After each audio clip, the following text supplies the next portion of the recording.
Tere veel kord, tere tulemast aasta 2022 laivi, see on siis selle aasta viimane video, webinar ja nüüd on see juba 3. aasta järjest, kus siis sellist asja teen ja iga kord olen valinud siis mingisuguse teema, et millest võiks teile rääkida selles viimases webinaris ja seekord on siis teemaks ütleme nii, et reaktiivsed koerad, problemaatilised koerad ja kes nüüd pani tähele siin seda tutvustavat pilti, mis seda aasta lõpu laivisi tutvustas, siis seal oli kirjas, et aasta kõige enim küsitud küsimus on see, et miks koer ründab ja ütleme nii, et aasta teises pooles on tõesti nii olnud ja põhilised küsijad on olnud erinevad ajakirjanikud, küll ajakirjadest, ajalehtedest, televisioonist, aga tegelikult on nii, et eeldatakse lühikesi vastuseid, et põhimõtteliselt, et paar rida kas teksti või siis 5 minutit juttu ja selle peaks teema ammendatud olema. Aga reaalsuses on see teema oluliselt laiem ja täna ma siis püüangi natukene vaadata või anda teile väikseid mõtted, et mismoodi see asi tegelikult on, et kas me saame seal nii-öelda 5 minutiga probleemi ära kirjeldada ja selle kas siis nii-öelda paha koera või koerarünnaku probleemid ära lahendada. Nii, aga jagan teiega siis ekraanipilti, vaatame, paneme siin ette siis näiteks selle ekraani ja nüüd ma peaksin olema teil näha ja ka ekraan näha ja aasta laiv 2022 ja esimene slaid ongi tegelikult see, et rihmal on 2 otsa. Et see ei ole kunagi niimoodi, et jah, meil on koer, kes on või kellelgi teisel on koer, kes on võib-olla kuidagi halvasti käituv või muul viisil selline halb, tuleb see panna jutumärgid paraku, või õnneks. Et me peame vaatama ka sinna rihma teisele poole, seal kus oleme meie inimesed ja mida meie teeme, kuidas meie käitume. Ja täna ma katsungi anda teile väikese pilguheidu sellesse, kuidas meie võiksime, peaksime seal rihma otsas käituma, et meil neid probleeme oleks vähem ja mõningad võib-olla lihtsamad näpunäitekad, mis me saame teha ja üldse, miks see selline probleem meil tekib. Et katsun selle suure teema, suure asja pealespinda siin lähema tunni-pooleteise jooksul puudutada, natuke seda kraapida ja teile ka mõtteid anda, et okei, milles need küsimused võiksid olla. Eks kõik algab ju sellest peale, kui koer võetakse või ta tuleb meile kuidagi mingil viisil. Ja ma panin sellise küsimuse, et kas inimene võtnud õige koera. Loomulikult on tegelikult nii, et ega ei ole õiget ega valet koera, aga mitmetel juhtudel alustatakse seda asja valest otsast. Ehk siis meil on need valed ootused või eeldused. Et kui ollakse esmane koeraomanik, siis võib on vaadata taga palju neid nunnusid, kutsika videosid, kutsika pilte, et oi kui armas, oi kui tore. Ja siis kui ta koju jõuab, on reaalsus võib-olla natukene teine. Ka need inimesed, kellel on võib-olla juba mitmes koer ja neil on näiteks mingi konkreetse tõuga väga toredad kogemused, siis võetakse uuesti see tõug ja selgub, et nüüd see koer on hoopis teistsugune koer.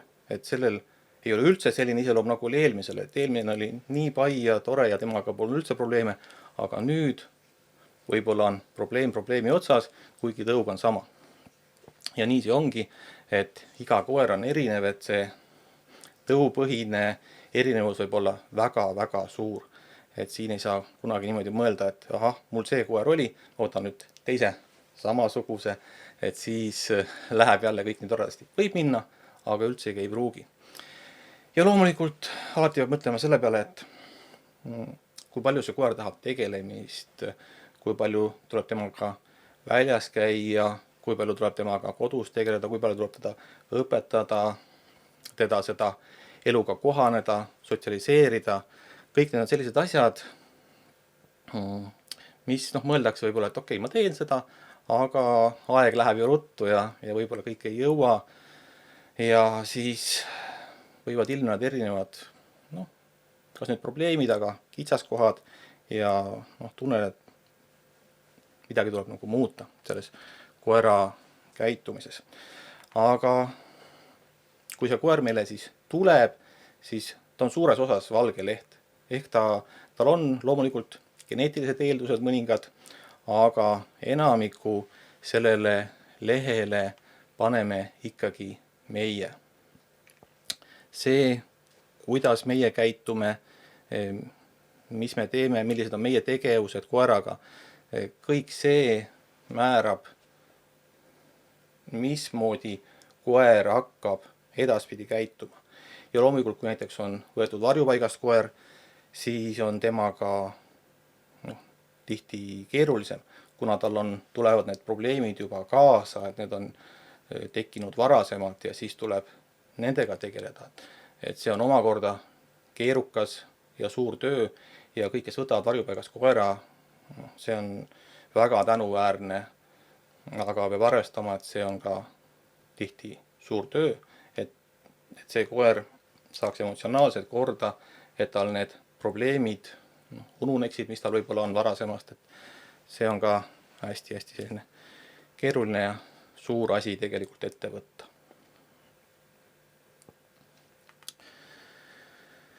Ja siin ma toongi välja ühe kitsaskoha, et me tahame kõik, meie koer oleks turvaliselt, et temaga midagi ei juhtuks, et ta käituks hästi. Ja mitmetel kordadel juhtub hoopiski niimoodi, et koer tõlgendab seda olukorda teistmoodi. Ehk siis meie üritame, eriti kui näiteks võib-olla on selline äkilisem, et võib-olla augub kellegi peale või lihtsalt on selline rõõmus rahmeldis, et siis üritada teda nii-öelda keelata, takistada, et okei, katsu olla rohkem paigal, ära niimoodi rabel, ära sinna rebi, et siis või üldse vältida neid ebameeldivaid olukordi, siis koer tihtipeale tõlgendab seda hoopiski niipidi, et minu omanik kardab, minu omanik on ebakindel. Ja üks poole aasta jooksul, võib-olla natuke rohkem, natuke vähem, areneb koeras välja selline asi, et ta hakkab omanikku kaitsma kõigi ümbritseva suhtes. Ja see on tegelikult, ma näen seda üsnagi palju. Ja see tekibki lihtsalt sellepärast, et me püüdsime olla hästi tublid, hästi hoolsad, et midagi ei juhtuks meie koeraga. Me ei lasknud tal ise seda asja uurida, vaadata kohe nii kui olukord oli, oi, tule ära midagi tee, oi, ettevaatust. Ja koeral tekkiski mõte, et okei, see maailm on ohtlik minu perenaise või peremehe jaoks. Ma pean teda hakkama valvama, teda kaitsma. Nii kui keegi läheneb, ma haugun, ära sina tule, minu perenaine või peremees on siin. Või muud sellised olukorrad, et niipea kui koer näeb, et see võib olla mingisugune oht, mille eest teda on nii-öelda ära tiritud või kaitstud, siis tema hakkab kaitsma hoopiski oma omanikku, seda, kes jalutab. Ja see on selline täiesti kogemata juhtunud asi. Et me keegi ei taha, et see juhtuks, aga see juhtub.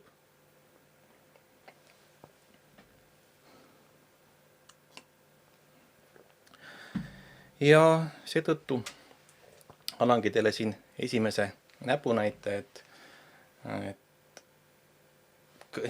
kui ta on noor koer, siis nad on kõik sõbralikud ja toredad ja me peame laskma neil selle maailmaga rahulikult tutvuda.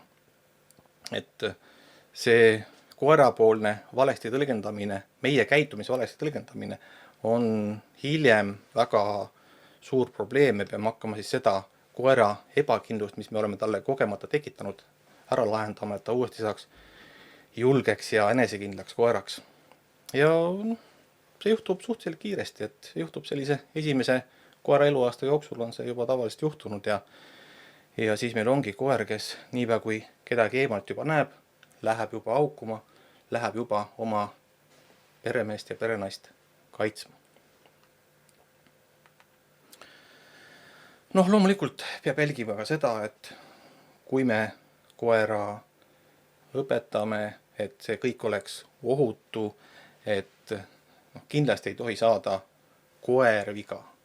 Kui me talle midagi näitame, talle mingeid olukordi tutvustame, talle midagi õpetame, siis koer peab kindlasti olema ohutult, et teda ei vigastataks, temaga midagi juhtub ei füüsiliselt ega ka emotsionaalselt. Sest et see emotsionaalne trauma, mis võib-olla kohe välja ei paista, võib olla oluliselt sügavam tegelikult. Ja samamoodi, kui näiteks koer on väga suur ja tugev ja ta ei olegi mitte halva iseloomuga, lihtsalt võib-olla teda raske kinni hoida ja ta siis kuhugi lihtsalt tõmbab hooga ja me ei jõua teda kinni hoida, siis kindlasti tuleb tagada ka ümbritsevate inimeste ohutus või loomade ohutus, et kus me siis seda koera õpetame. Et alati peab nendele aspektidele samamoodi tähelepanu pöörama.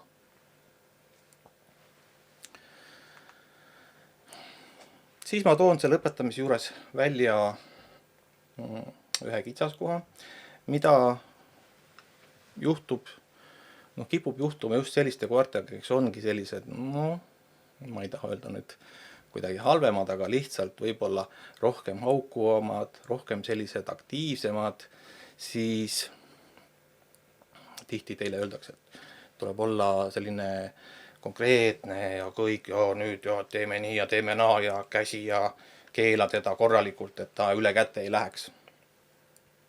Siin ma tahan teile kindlasti öelda, et konkreetsus ei tähenda karistamist, julmust või muid selliseid asju, et tihti see koera käitumine meid frustreerib ja me tahtmatult lihtsalt käitume halvasti koeraga.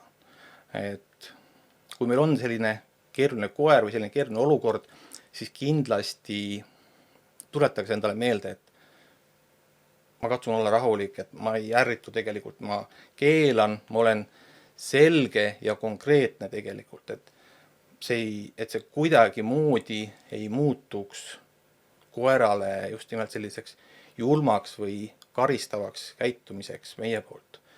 Et ma olen hea, aga ma olen konkreetne ja selge, ma annan talle selgeid juhiseid oma käitumisega, oma sõnalise poolega. Et see on selline väga õhuke ja õrn piir, kus tegelikult me võime selle ületada just emotsionaalselt ja koeral tegelikult tekib ka meie vastu näiteks kartlikkus.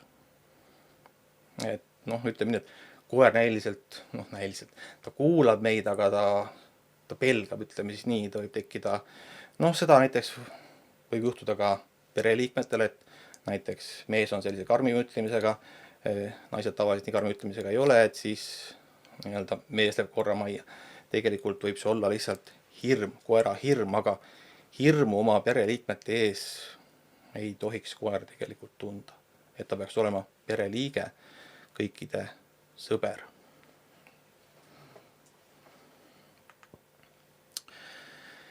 Ja loomulikult meil on vaja koeralt tagasisidet ja tegelikult koerad ka annavad meile seda tagasisidet. Neil on kehakeel, milles nad meiega räägivad. Kahjuks seda mõistetakse ikkagi liiga vähe.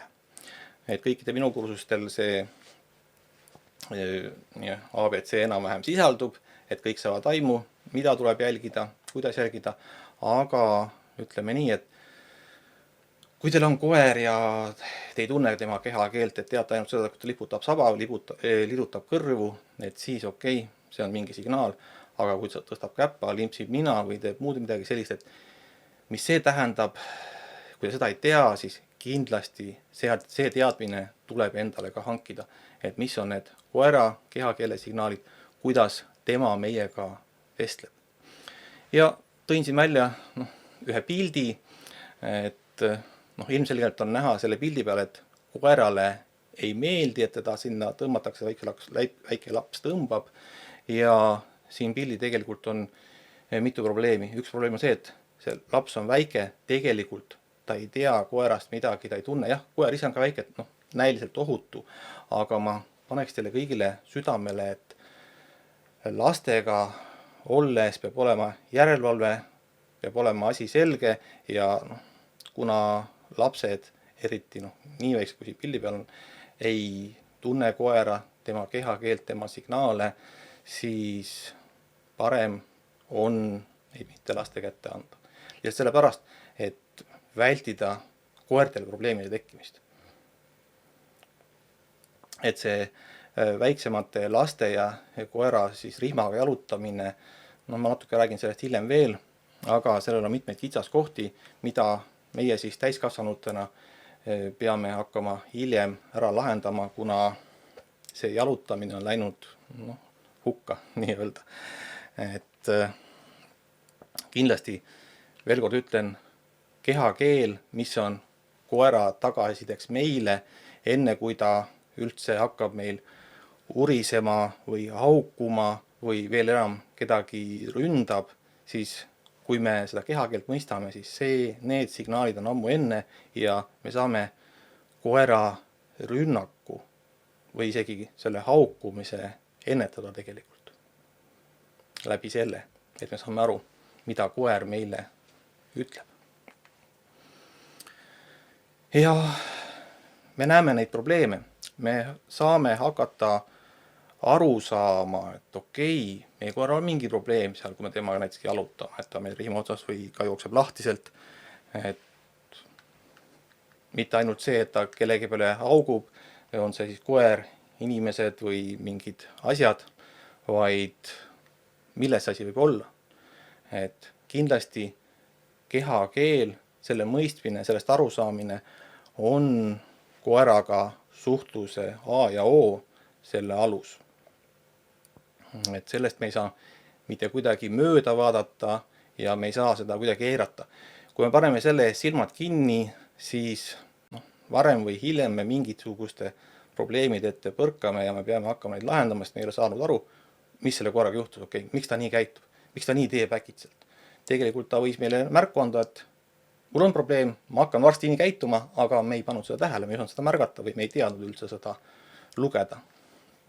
Nii et see on selline koht, kus ma võib-olla ütlen, kehakeel, väga tähtis, kes ei ole kursis, on raamatuid, saab võtta kursuseid, minu kursuseid, kellegi teise kursuseid, kes seda teemat käsitlevad.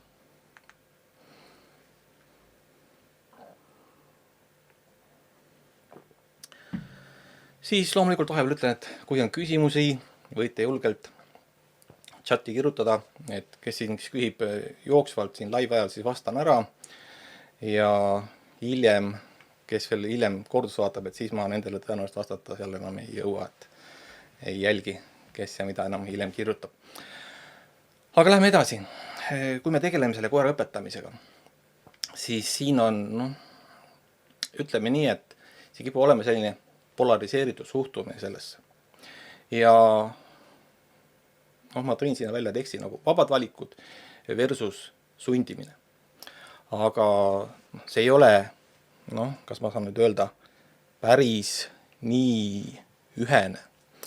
Et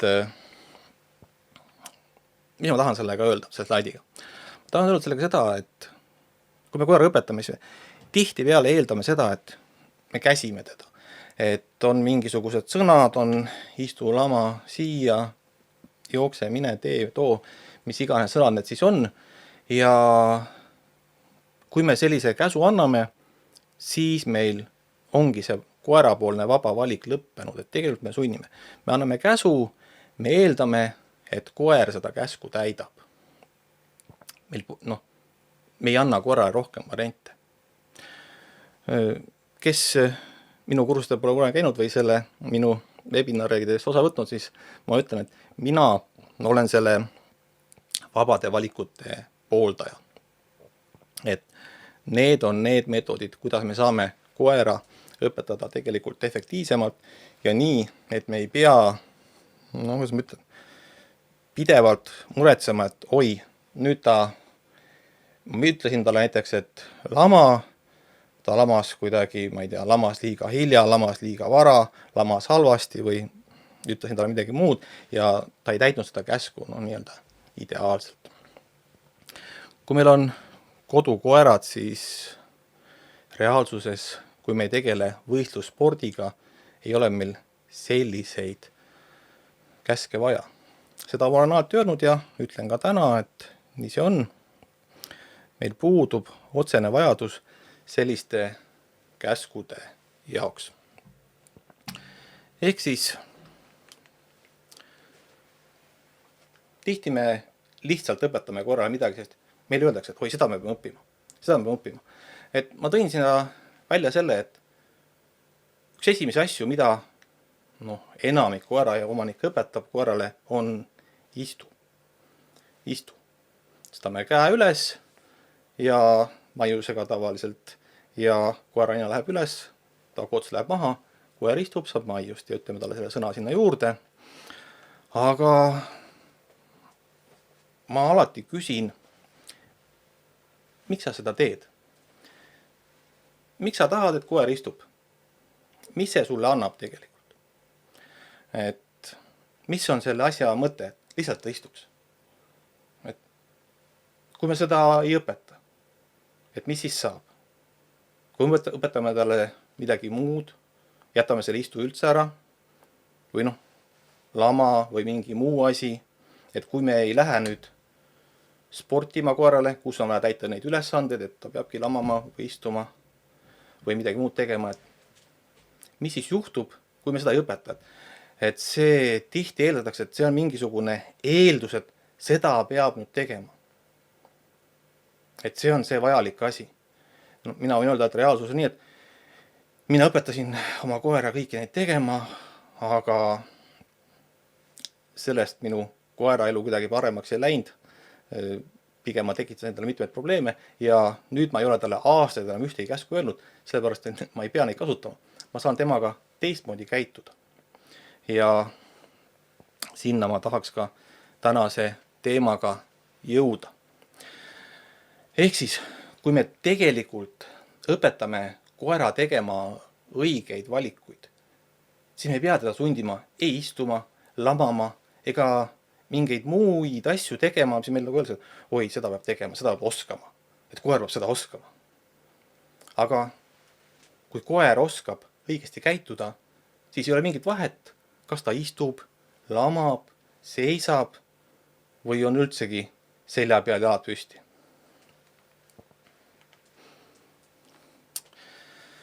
Ja siin ma toon ühe olulise slaidi välja, mis on, ma ütleks, et tänase võib-olla üks olulisemaid slaide.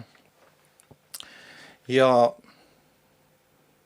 kui me koera õpetame, siis selle asemel, et õpetada ta lihtsalt istuma või lamama, siis on meil vaja tegelikult täita ära koera vajadused ja õpetada talle eluks vajalikud oskused.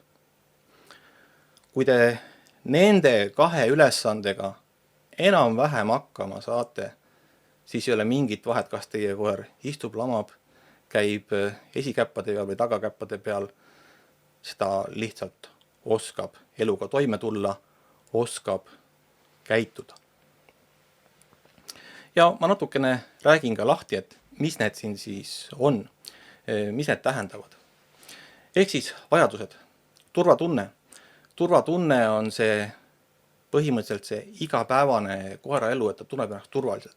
Et tal ei oleks kõht tühi, et ta ei peaks muretsema, kas ta saab süüa, millal ta süüa saab, et ta tunneb ennast kodus julgelt ja turvaliselt, et tal ei tehta midagi, mida ta ei taha, et ta pelgab, kardab seal kodus olla või kardab kedagi koduseid inimesi või mingeid muid asju seal kodus, et kõik see igapäevane turvatunne on oluline. Et näiteks see söök, mis ma just praegu ütlesin, et kõht oleks täis, siis ma tean, et siin öeldakse ka nii, et võta koeralt toit eest ära või tee muid selliseid asju, siis miks sa seda teed või sööda täpselt sellel kellaajal. Sööda siis, kui koeral on kõht tühi. Et koeral ei oleks seda muret, et äkki ma täna ei saa süüa. Kas ma ikka saan süüa? Et toiduärevust selliste äravõtmistega on väga lihtne tegelikult tekitada. Siis vajadustest olulised on ka tegevused, mida me koeraga teeme. Kui meil on kutsikas, tahab ta rohkem mängimist, sellist lõbusat jooksmist, teiste koertega, kõike seda oluliselt rohkem, kui ta vanemaks saab, nii nagu ka meie inimestena, et lastena me teeme ühteist asju, täiskasvanutena hoopis teisi asju, nii on ka meie koertega. Ehk siin tuleksid eakohased tegevused ja ka sotsiaalsed tegevused, et tihti jääb sellest sotsiaalsest poolest koertele vajaka. Ehk siis puuduvad koerasõbrad, need sõbrad, kellega regulaarselt kohtuda, mitte need sõbrad, kes on koerteaias, sest seal on suur ärritus, seal ei ole enamasti sõbrad, vaid lihtsalt võõrad koerad, et neid päris sõpru, sotsiaalsust, lihtsalt olemist, jalutamist, seda kipub meil nendes koerte eludes kahjuks olema vähe. Samamoodi on oluline ka tervis, ehk siis nii füüsiline tervis kui ka emotsionaalne, ehk siis koera heaolu. Et kui me need vajadused, need esmased vajadused, ma nimetaks, kui meil need on täidetud, siis meil koeral on juba vähem muresid, juba vähem probleeme, mis võiksid tekkida. Sest et ta ei muretse oma igapäevase elujärje pärast, ütleme siis niimoodi. Et tal on hea olla, ta tunneb ennast hästi, ta on rahulik, enesekindel, tal ei ole muresid. Ja siis me saame talle õpetada neid eluks vajalikke oskusi. Selle asemel, et õpetada lihtsalt istuma või lamama, õpetame talle parem midagi kasulikku, midagi sellist, mis tähendab seda, et tal ei ole põhjust inimesi rünnata. Ehk siis me õpetame talle enesekindlust. Ja enesekindlus ongi selline asi, mis tähendab, et teda ei vii need igapäeva elu asjad riist välja. No kas või jalutuskäigu ajal, et ta saab hakkama seal jalutuskäigul.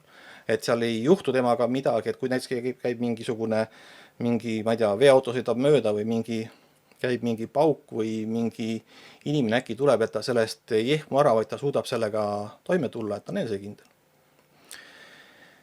Et need helid, olukorrad, ta kõige sellega saaks hakkama. Siis õppimisoskus. See on selline asi, mille peale tihti ei mõelda. Aga see on väga vajalik. See on vajalik selleks, et kui koer näeb mingit uut olukorda, et ta ei hakkaks olukorda kartma, ka see on väga tavaline.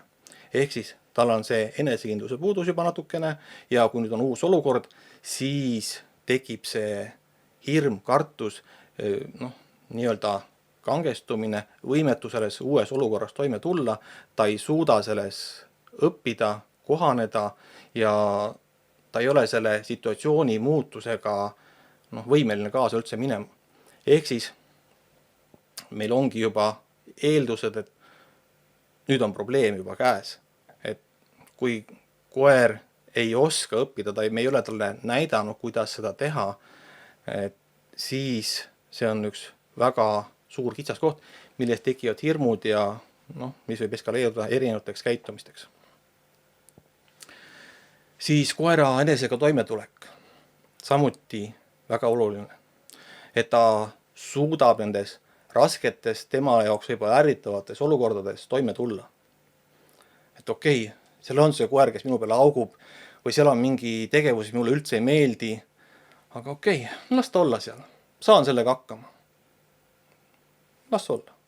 Ma saan hakkama, ma oskan käituda, ma lähen edasi, kõik hästi. Et selline oskus oleks ka koeral. Ja need on asjad, mis ei teki iseenesest. Samamoodi suhtlemisoskus, mis ma siia viimaseks olen välja toonud. et just nimelt see kehakeel, et koer suhtleks meiega kehakeeles, et meie saaksime temast aru, mida ta meile ütleb ja meie saaksime talle tagasisidet vastavalt sellele. Et see ei pea olema see, et jah, et koer meile mingi vihje annab, et okei, nii ei tohi, temale ei meeldi. See ei tähenda seda, aga ütleme nii, et oleks koostöö ja üksteise mõistmine.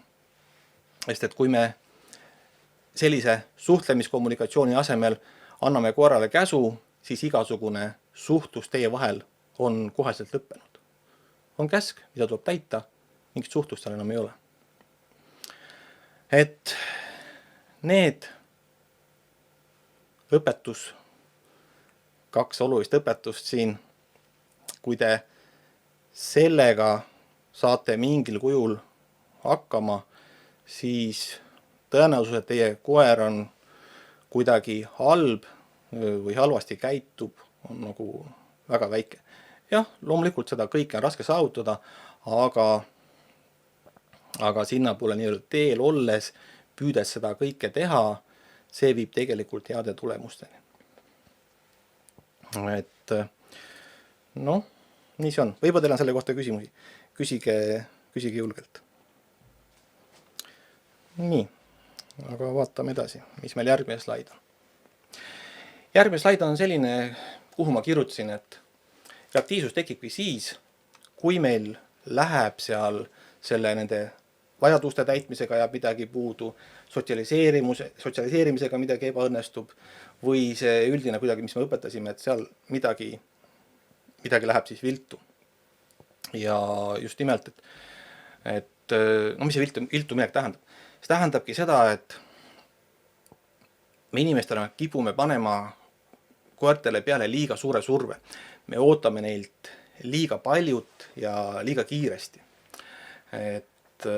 Ja nad ei tule sellega toime, nad hakkavad kartma, käituma ebakindlalt ja meie siis muudkui lihtsalt surume rohkem seda peale ja see kõik viib tegelikult kas nüüd esimeste probleemideni, aga mingisuguste probleemideni ka viib.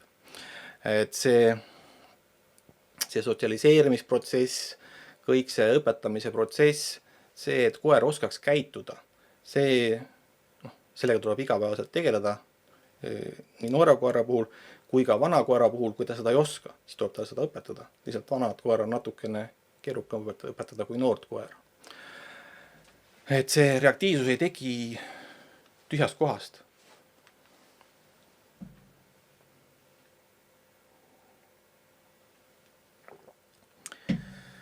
Ja siin koera süüdistada tegelikult on keeruline, aga vaatame edasi.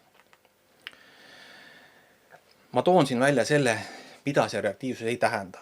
See, kuidas ma ütlen siis, paneme jutumärgid, kurjus selles koeras. Et on palju inimesi, kes just nende sõnadega, mis ma siin välja toonud, sellist halba koera kirjeldavad ühel või teisel viisil. Aga see koera reaktiivsus erinevatele asjade olukordadele reageerides ei tähenda ühtegi seda, mis siin kirjas on. Ei domineerimist, ei agressiivsust, allumatust, kontrollimatust, halba omanikku. See ei tähenda neid asju. Kui koer on reaktiivne, siis tegelikult ongi tal need eelnimetatud kohanemis- ja käitumisprobleemid. Ehk siis ta üritab sellel viisil, kuidas ta käitub, väljendada oma tundeid kindlasti, kuidas ta ühte või teise asja suhtub, siis ta kindlasti vajab mõistmist, et me üldse saaks aru, et okei, milles see probleem on. Ta ei reageeri niisama, et okei, ma lähen augun või lausa lähen kallale kellelegi. See ei ole nii. Siis tõenäoliselt, et ta on ärev või kartlik on nagu väga-väga suur. Et arad, ebakindlad koerad, eneskahtlevad koerad, nende tõenäoliselt, et kedagi hammustavad on palju-palju suurem kui enesekindlate ja rahulike koerte puhul. Ja loomulikult see, et koer ei oska midagi ette võtta, et keegi ei ole ta lõpetanud, kuidas käituda. Või see, et see ärritus on nii suur koera peas, et ta ei ole võimeline kuidagi toime tulema, et ta lihtsalt augub, rebib seda rihma ja noh, nii-öelda täiesti pöörane. Sellepärast, et ta ärevus on seal ajus niivõrd suur, ta ei ole võimeline toime tulema, mitte millegagi. Et see olukord on talle liig, mis liig. Ja just nimelt, mis ma ütlesin, et keegi ei ole talle näidanud, kuidas käituda. Et me ei ole talle õpetanud olukordades käitumist. Me oleme talle õpetanud võib-olla, et käi kõrval, istu ja ongi kõik. Aga kui meil neid käske ei anna, et mis siis saab? Kui me ei ole seal lähedal, kuidas koer peaks käituma? See on väga oluline, et õpetada talle iseseisvat käitumist. Kuidas toime tulla olukorraga, kui teine koer tuleb vastu? Kui teine koer on seal eemal, kui inimesed tulevad, auto sõidab mööda. Kuidas ma käitun? See, et ma võib-olla oma selle keerulise koera käsutan kõrvale, et läheme olukorrast mööda, siis see ei ole meetod, mis toimiks kogu aeg, sest meid ei ole kogu aeg koerale võtta. Ja kui meil juhtub olukord, kus seda meid ei ole, siis võib olla probleem, sest koer ei tea, kuidas käituda. Tal pole raimugi, sest omanik pole, kes tal see ütleks ja ta ei oska ise sealt toime tulla. Ja siis siin on järgmine punkt, vaja rohkem ruumi. Just nimelt seda vahemaad, et see on liiga väike. See olukord, kus see, mis mul seal on, see on liiga lähedal. Selline koer või mis iganes asi, mingi inimene, kes mulle ei meeldi, võib-olla ta lõhnab nii, et mulle ei meeldi või tal on mingi hirmus mantel seljas, mida ma kardan. Ma tahan minna eemale sellest. Ja kui see ei ole võimalik, siis ta võib ka rünnata. Sest tegelikult tahab minna ära, aga ta on takistatud, ta tunneb hirmu, ohtu enda elule ja selle asemel näiteks läheb ründab. Ja loomulikult ei saa me unustada ära valu või kehva enesetunnet. Et koerte terviseprobleemid, erinevad liigese probleemid, lihase probleemid, kas või hambavalud, need on väga alahinnatud, ma ütleks probleemid, mis tekitavad omakorda seda keerulist ja probleemset käitumist korrale, kuna ta lihtsalt valutab kuskilt.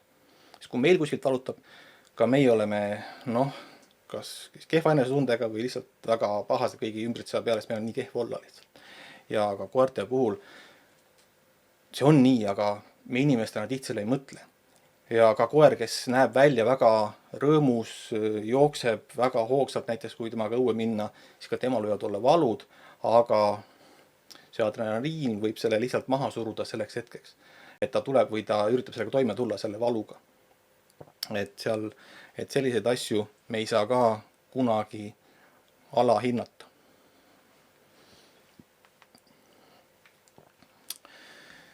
Ehk siis, kui koer käitub halvasti, käitub ta reaktiivselt, muul viisil halvasti, siis tõenäoliselt on küsimus selles, et tal on mingisugune puudujääk tema elus. Et tal see vajadus on mingisugused täitmata, kas siis päris esmased vajadused, mingid järgmised vajadused, on need puudu või siis tal just on vaja midagi nagu juurde. Et kuhugi sinna kanti võib see asi taanduda. Pluss loomulikult sinna käitumisoskuse taha jääda. Ja siin ma toon välja ühe meie inimeste poolse kitsaskoha, et me oleme harjunud karistama. Et me peame seda normaalseks. Mis tähendab? See tähendab seda, et me ütleme koerale kogu aeg, ei, ära tee, ära hüppa, ära vea, ära rebi, ära mine, ole paigal. Me ütleme kõiki neid ei-sõnu, kõiki neid keelavaid sõnu, ära võta, mis iganes veel, eks ole, kõiki neid ei sõnu. Enamik neist ei toimi tegelikult. Ja mõelge selle peale, et miks te peate seda tegema? Mis on see põhjus, miks te peate kogu aeg koerale seda ei ütlema, et ära tee seda, ära tee teist, ära tee kolmandat? Et kas see tegelikult on asi, et kas ta käitus halvasti? Kas see on halb käitumine või see on käitumisoskuse puudumine? Et ta ei tea, kuidas käituda. Kas me äkki saaksime talle näidata? Kas me saaksime selle ei pöörata jahiks? Selle asemel, et talle pidevalt ei öelda, millest niikuinii mingit kasu ei ole. Kas me saame hoopiski selle, et kui ta teeb midagi hästi, öelda talle jah? Sellel on hulga suurem jõud. Me saame talle kiita, anda talle maiust ja tema käitumist muuta, sest siis ta tahab, okei. ma tegin midagi, ma sain selle eest kiita, ma teen seda teinekord veel. Ja ma saan ka ismaiust, nii see kinnistub. Selle asemel teda kogu aeg keelata, millest on vähe tolku, muutke oma keeld kiituseks, kui ta teeb hästi. Selle asemel, et ütelda, et ära võta midagi, kutsuta ära, hoiata ta rihmaga kinni hoidma sellel juhul, kui ta tahab midagi ära võtta, näiteks ütleme nii. Aga kui ta ei võta, siis kiidad seda. Mitte ei keela, vaid kiidad seda mitte võtmist. Et selline, ma näen, et see on selline meie inimeste poolne harjumus. Ma ütleks, see on harjumus. See pidev keelamine. Aga enamikele koertele sellest on ükskõik. See ei on talle lihtsalt mulin, sest seda on nii palju öeldud lihtsalt. Seetõttu tema käituma õpetamine on oluliselt parem meetod. Ja kindlasti toon ma siin välja koera mõistmise aspekti, sest nad on emotsionaalsed, nad on sõbralikud, nad vajavad meiepoolset juhendamist, meiepoolset mõistmist. Et see ei ole, meil ei ole varianti, et lihtsalt meil on mingi loov nurgas, keda me nii-öelda käseme, poome ja laseme. Et nad vajavad meiepoolset juhendamist, meiepoolset kommunikatsiooni, nii nagu me vajame ka nendepoolset kommunikatsiooni, et aru saada, mis nende peas või kehas toimub. Ja on veel üks asi, mida me inimestena eeldame, ongi see, et me arvame, et koer oskab, ta teab, sest meie jaoks on see nii elementaarne. Et eriti kui koerad on väikesed, kui nad on kutsikad, siis kas või see tänaval jalutamine, et see on koera jaoks võib olla see väga raske ülesanne. Meie jaoks ei ole seal midagi, sest see on tänav, seal on tavalised asjad. Seal on tavalised inimesed, tavalised koerad, tavalised jalgratturid, tavalised autod, tavalised bussid, kõik need tavalised asjad, millele meie mingit tähelepanu sisuliselt ei pööragi. Koertele on see kõik uus ja ütleme nii, et sealt saavad paljud probleemid juba alguse. Sest meie arvame, et seal ei ole midagi. Koera jaoks on seal väga palju asju. Lõhnad, hääled veel lisaks, eriti lõhnad, mida meie üldse ei tunne sellisel kujul. Siis kui koer ei õpi nendega kohanema, mis on ta esimesed nii-öelda need etapp sisuliselt, et sellise tavalise igapäevase asjaga toime tulla, siis sealt mitmed kitsaskohad edaspidises elus saavad juba alguse. Et sellepärast ei mõtle selle peale inimest, keegi tuleb vastu, mis tuleb. Koera jaoks võib see olla suur probleem, see vastu tulev inimene või mingi muu jalgrattur. Ja siis me peamegi ta õpetama käituma, kuidas käituda, kuidas olla sellises olukorras. Aga me tihti unustame seda teha või ainuke asi, mis me teha, siis oskame, ole kõrval, ole paigal, istu. Aga see ei lahenda koera asja ära. Ta kardab seda olukorda samamoodi, sest me ei õpetanud talle mitte midagi peale selle, et ole siin minu kõrval paigal. Mõelge ka selle peale.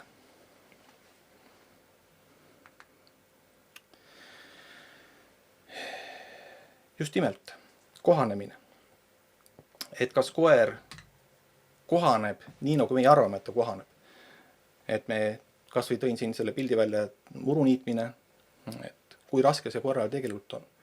Kui keeruline on kohaneda kõikide nende meie jaoks igapäevaste tavaliste asjadega.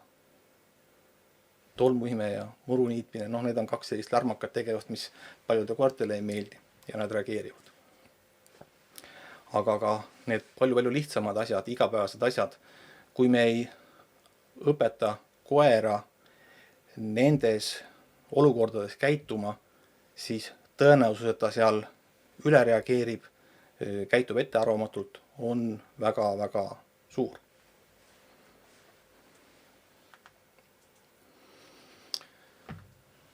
Ma tõin siia paar näidet, panin siia kollasega. Just selle koera mõistmise seisukohast, et kui koer haugub seal näiteks selle mööduva veoauto peale, et mis see siis on, kas see on see halb käitumine, mida me peame keelama, et mis sa seal augud, ole tasa, või koer näitab meile mingisugust omapoolsest vajadust, omapoolsest kitsaskohta. Okei, ma kardan seda, kui me oleme selle liiga lähedal, et kumb see on? Mõelge selle peale, et kumb variant see tõenäolisemalt on. Et mis me tegelikult peame tegema selles situatsioonis.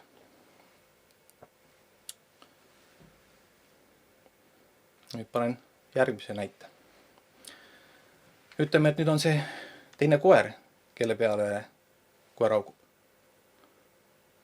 Kas see on see halb käitumine, mida peame keelama, karistama? Või seal on mingisugune probleem koeral, mida me peame ära lahendama? See koer on tema jaoks hirmus, see koer on tema jaoks ärritav, see koer on mingil muul, võib ta lõhnab kuidagi, et talle koerale meil. Kas see on see küsimus mingisugune või see, et me lihtsalt keelame, ole tasa, ole kõrval, läheme mööda? Kumb on see meetod, mida te võiksite kasutada? Mõelge selle peale.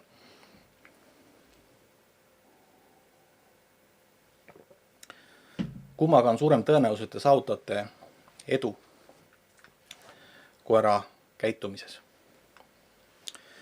Ja toon need siia uuesti välja ka, et kui siis koer ongi see reaktiivne, kes selle teise koera peale nüüd aukuma läheb, et kui suur on siis see tõenäosus, et tal on üks nendest probleemidest siin. Väga suur. Ja tõenäoliselt ongi.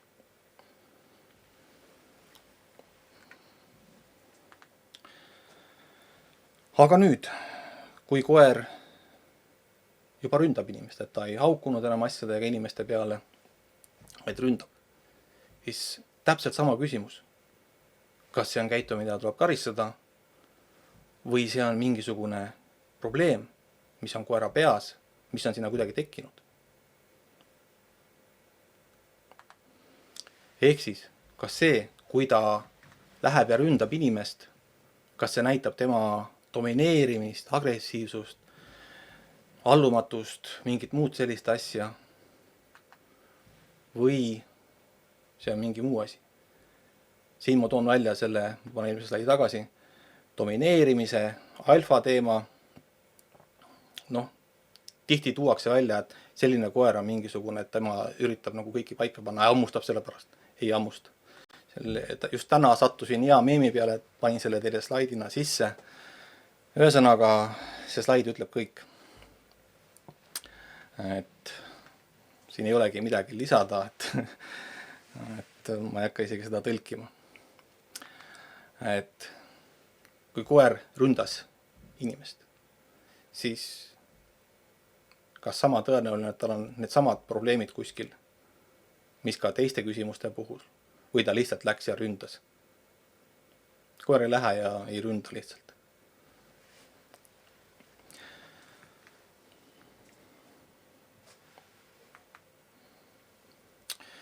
Miks see juhtub kõik siis? Need näite, mis ma tõin, need tegelikult olid siis eskalatsiooni vormis nii-öelda, et alguses lihtsalt aukus ja siis läks nii-öelda ründama. Aga see tähendab seda, et koer on ärritunud seisundis, ta on väga ärritunud seisundis, ta on väga suure stressis, väga suures hirmus tõenäoliselt, kui ta juba rünnaku ette võtab. Ja tõenäoliselt seal on veel mingisuguseid muid neid koera vajadusi, mis on täitmata selliste probleemsete koerte puhul, on väga, väga suur. Ehk siis,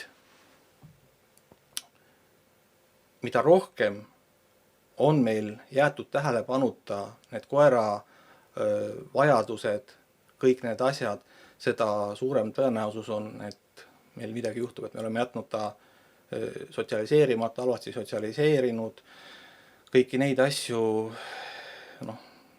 jätnud tähelepanuta need asjad, siis selle stress ja ärevus koeras aina kasvab. Lihtsalt ta ei oska olla, ta ei oska käituda ühes situatsioonis.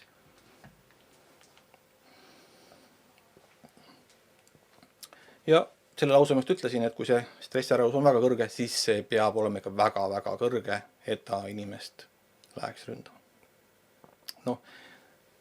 Võis ka inimene veel millegagi lisaka hakkama saada, mis selle nii-öelda triggeri tekitas selles koeras.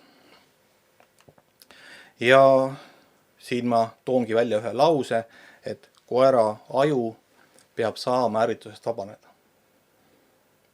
Selleks, et see olukord hakkaks muutuma.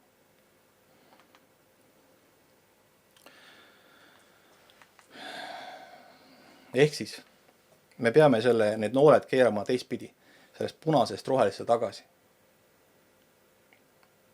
Me peame hakkama käituma viisil, mis tema ärevustaset vähendaks. Ja kõik need tegevused, mis temaga siis tehakse, on selleks, et see ärevus ja ärritus temas väheneks. Et selliste reaktiivsete ja halbade koertega käitutakse tihti risti vastupidiselt. Ebameeldivalt, nagu ma enne ütlesin, võib-olla ka julmalt, mingil muul viisil. Nad ei pea olema kedagi hammustanud, aga lihtsalt nii-öelda halvad koerad. Ja see kõik tegelikult tõstab seda koera ärevuse taset, mitte ei vähenda.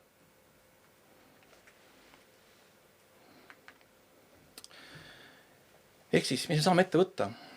Me peamegi hakkama mõtlema, et kui meil on see probleem, meil on see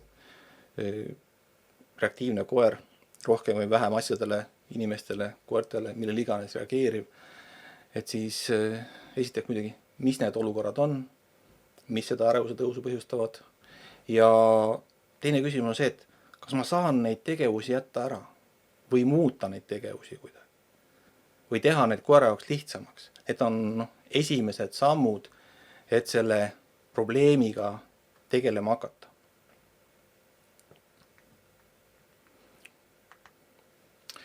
Ja muidugi üldse tuleb endale tunnistada, et on ta probleem.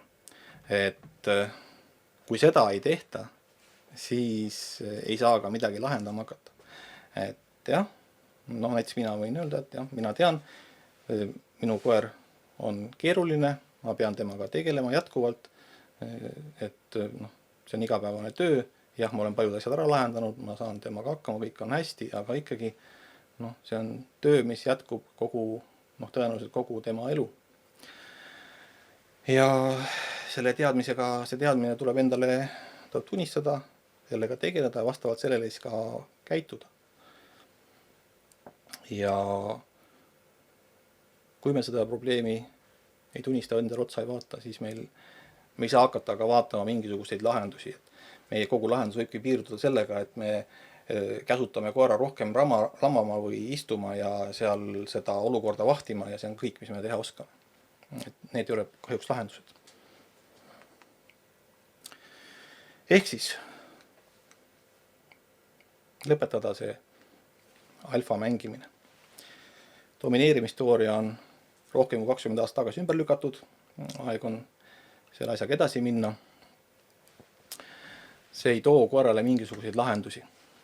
Ja kui me käitume sellisel alfa viisil, ütleme siis nii, kui me tõesti kujutame ette, et koer üritab meid domineerida, mis ei ole tõsi, et siis meie domineerime vastu, siis siia ma panin selle lause, et nimetatakse koera inimese parimaks sõbraks, siis sellise käitumisega ei taha teie kindlasti olla inimese parim sõber, kui niimoodi käituda. Et need inimesed, kes niimoodi käituvad, siis ei taha olla tema selle koera sõber. See koer püüab olla, siis te peate arvestama, et koer ei domineeri. Koer ei taha teid kuidagi enda allutada. Tal on mingisugused muud probleemid, millega teil tuleb tegeleda. Teil inimesena tuleb tegeleda, kui ta on teie koer.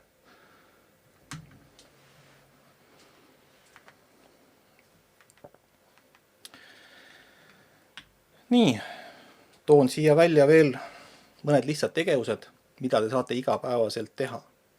Ja need on tõesti väga lihtsad tegevused, mis võtavad seda koera ärevust maha, viivad seda nii-öelda sinna rohelise noole suunas ja tekitavad talle sellise heaolu, rahulolu tunde. Esimene kõige lihtsam asi, rahulik jalutamine. Väga vähesed inimesed jalutavad koeraga rahulikult. Et mul on spetsiaalsed kursused, kus me seda õpime ja see on väga vajalik oskus. see on esmane tegevus, et hakata seda koera peas olevat probleemi ära lahendama. Ja kindlasti on oluline aspekt see ärevad tegevused, et mis on need igapäevased tegevused, mis me koeraga teeme, kuidas me saame need muuta rahulikumaks, teistsuguseks või vajaduse üldse ära jätta või asendada nad millegagi, mingi teistsuguse tegevusega, mis ei põhjusta seda tohutut ärritust ja stressi koera ajule. Ja kindlasti on oluline just nimelt hakata õppida, kuidas olukordadega toime tulla ja selleks tuleb hakata neid olukordi eemalt vaatlema. Kui te lähete koera õpetama sellise metoodikaga, et võtate koera enda kõrvale ja nüüd tormame selle olukorda sisse, et näiteks seal on teine koer, läheme talle kohe täie hooga vastu, siis mis juhtub? Juhtub see, et teie koer seal haugub, hakkab rahmeldama, ta ei tulegi toime ja te üritate lihtsalt käskida, et oleme paigal, sa pead olema paigal, sa ei tohi midagi teha. Aga mida koer sellest õpib? Mitte midagi. Kui me läheneme selle asjale sellisel viisil, et okei, näe vaata, seal on koer, aga me oleme nii kaugel, et okei, ta saab veel olla, ta saab õppida selle juures, et ahah, okei, ma olen rahulik, seal on teine koer, ahah, okei, ma olen tubli, ahah, okei, ma vaatan seda koera, midagi ei juhtugi, ahah, okei, ma saan hakkama, järgmine kord läheme vaatame, võib-olla seda koera natuke lähemalt, ahah, okei, ahah, tubli oled, ma sain maius ka, jaa, ahah, ma ei peagi ärrituma, maius tuleb toime, ahah, okei, see on koer, ahah, las ta olla. Kui te niimoodi seda asja läbi viite, on see teine koer, mingi muu asi, siis need ärevad olukorrad vähenevad tuntavalt. See koera probleemkäitumine läbi väga-väga lihtsate meetodite väheneb. Ja siia on tärniga välja selle, millest ma enne rääkisin, et me inimestena tihti ei oska seda olukorra keerukust hinnata. Kui keeruline see tegelikult olukord see koera jaoks on. Et me enamikel kordadel alahindame. Et paljud koerad reageerivad sealt 50 või ka 100 meetri kauguselt näiteks teisele koerale. Ja meie mõtleme, mis augud, kuule see on nii kaugel, aga tema jaoks ei ole, sest tema aju on sellises seisundis, et ta ei ole võimeline seda koeraga seal 50 või isegi 100 meetri kauguselt taluma. Ja siis me peamegi tegelemagi sellega probleemiga nii kaugelt, et okei, ka seal ei juhtu sinuga midagi. Ja hiljem, kui me läheme lähemale, siis ikka veel ei juhtu.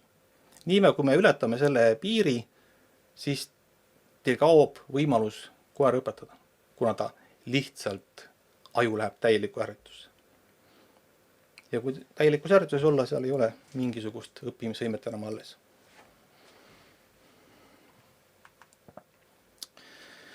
Ja veel üks lihtne ja tõhus meetod on see, et laseme koeral nuuskida. Ja nuuskimine toob koheselt selle ärrituse alla, vähendab stressi, viib südamelöögid madalaks. Et see teeb asja nagu, niipea kui koer nuusutama hakkab, nii tal läheb kergemaks.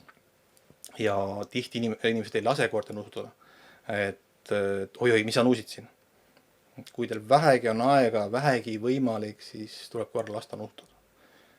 Selleks, et tal see tema normaalne tegevus säiliks, see nuusutamine on tema normaalne tegevus, et ta peab seda tegema ja see aitab tal olla rahulik ja olukorda toime tulla.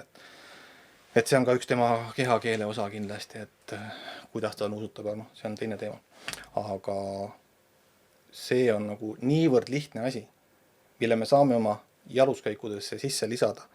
Et kindlasti, kes seda ei tee, võtke kavasse. Et sellest on nagu hästi-hästi palju abi. Siin on üks pilt, mis on selline, ma ütleks, et võib-olla üsnagi tavaline.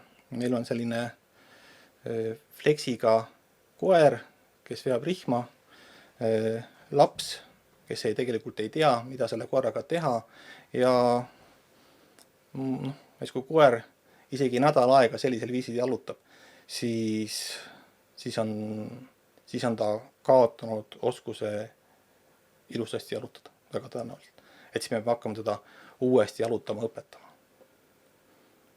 Et sellised hästi lihtsad asjad, aga koer võtab need kohe omaks, et ahah, mul on see inimene, see on see rihm, ma käitun sellega nii, ta hoiab mind nii pingul, ma tõmban vastu, et kõik need sellised hästi lihtsad asjad, mida me tähelegi ei pane. Et kindlasti minupoolne soovitus on sellisele käitumisele rist peale panna ja hakata koeraga jalutama rahulikult lõdva rihmaga, et see reaktiivsus hakkaks vähenema.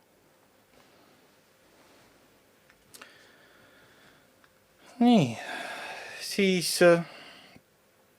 toon siia lõpuga ühe kursuse, mis algab märtsist. Et kui on nüüd see, kel on keerukamad koerad, siis saab osa võtta. Et kodulehel on info olemas, tuleb ka Facebooki. Et see on nüüd just nimelt, kus me tegeleme kõige sellega, mis on see reaktiivsus, need probleemsed koerad, kuidas seda asja ära lahendada või veel parem ennetada, et seda ei juhtuks. Ja kes meid siin online'is vaatavad või lähema 2 nädala jooksul siis vaatavad, siis siin on teile ka üks sooduskood sellele kursusele. Võite kirja panna, et koertetreening.ee lehe pealt on see leitav. Nii. Kas teil on äkki küsimusi tekkinud? Sest see on selline, kuidas ma ütlen, mõnes mõttes, see on keeruline teema, nagu ma alguses ütlesin, kui ma seda enne kui alustasin. Ja nüüd, kui me oleme siin üle tunni, ma olen seda rääkinud, siis ega ta ei ole läinud ju lihtsamaks. Võib-olla olete mõne idee saanud, et okei, võib-olla on tõesti mingi mõte sellel, võib-olla teadsite varem, võib-olla ei teadnud, eks ole, seda ma ei oska öelda, aga mis ma sooviks kõigile öelda, on see, et me peame mõtlema rohkem, mida meie teeme selle rihma otsas. Ühes otsas on koer, teises otsas oleme meie, et see koera jaoks tegelikult loevad pisiasjad väga palju. Meie käitumise pisiasjad, et ta nii-öelda halvad harjumused võtab väga kiiresti omaks ja tihti on need sellised, me ei pane isegi tähele, et me need koera lõpetasime. Et see on see asjus kõige keerukam. Äkki avastad, et oi, koer käitub nii halvasti, et oi, miks ta niimoodi käitub, et ma ei ole ta midagi niisugust halba õpetada, meil pole nagu probleemi olnud, aga see ongi tulnud kogemata tegelikult selle igapäevase käitumise käigus, kuidas me oleme koeraga olnud ja tema on võtnud sellest mingi enda idee. Nii nagu ma tõin alguses näiteks selle, et kuidas koer hakkab omanikku valluma. Et lihtsalt, et meie tahame kaitsta teda, aga tema tõlgendab seda risti vastupidiselt ja hakkab kaitsma meid asjade eest, mida ei ole vaja kaitsta. Et sellist käitumist on nagu lihtne tekitada ja ka paljusid muid asju, et seetõttu et ma ütleks niimoodi, et kõik need ajakirjanikud, kes on minu käest küsinud neid küsimusi, miks koer ründab ja ma olen neid saanud vastused, et mõelge, mis on teisel pool rihma, siis nii see tegelikult on, et me ei saa tegelikult panna neid käitumisi koerale süüks. No tõesti ei saa. Et jah, need äärmuslikud abinõud, kus koer tuleb panna magama, et keegi temaga toime ei tule, ma ei tea, et ma ei ole tuttav nende täpsete situatsioonidega, aga fakt on see, et koer ise sellisesse situatsiooni niisama ei jõua. Et peavad olema inimesed, kes on käitunud sellisel viisil, mis koera on niisugusesse seisundisse viinud, et ta läheb kedagi ründama. Et see jah, niisama lihtsalt see ikkagi ei toimu, et kui meil on väike nunnu kustikas, ta ei taha kedagi rünnata, ta on kõigiga sõber, aga tasapisi koguneb temasse mingisugust teadmist, ta võtab elult mingisugused teadmised, ahah, ma käitun selles situatsioonis nii, selles situatsioonis nii, ja kui me nüüd jätame need situatsioonid tal õpetamata, et kuidas selle eluga toime tulla, kuidas seal käituda, millest ma just alguses rääkisin, siis me olemegi lõpuks selle probleemis, et ahah, mul on olukord, koer käitub halvasti ja me kumbki ei tea, mis teha. Koer ei tea, mis teha ja mina ka ei tea, mis teha, sellepärast, et ta on nii pöörane seal rihma otsas näiteks. Et selline mitmete asjaolude kokkulangemus, mis lõpuks selle probleemini, kas siis suurema või väiksema probleemini kahjuks viib. Et nii see on. Okei, vaatan, kas on küsimusi. Vist ei paista hetkel olevat, vähemalt mulle ei ole siia ilmunud.